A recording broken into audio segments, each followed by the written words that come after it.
Welcome to NTRCA's Consumer Education Videos. This is the second episode in our What's on Your Roof series. Today we will learn the anatomy of a roof.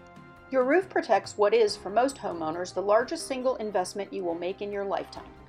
Despite its vital role in protecting the most important people and possessions in their lives, most homeowners give little thought to their roof until there's an issue. What's on your roof? Roofing terms can be confusing, but understanding more about your roof before or after there's an issue can be helpful when talking to insurance providers and roofing contractors.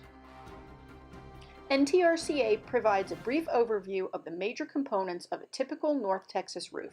In addition to shingles or tiles or sheet metal, most roofs will have some or all of the following components. Fascia is a board that is nailed to the ends of a roof rafter. Sometimes it supports a gutter. A soffit is the exposed undersurface of any exterior overhanging section of a roof's eave. Gutters sit beneath the edge of a roof to carry off rainwater. Counterflashing is used to seal roof system edges at perimeters, valleys, drains, and other places where the roof covering is interrupted or terminated.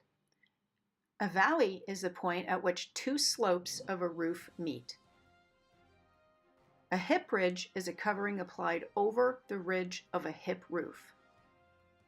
An attic vent is part of an attic ventilation system that replenishes fresh air in the attic space.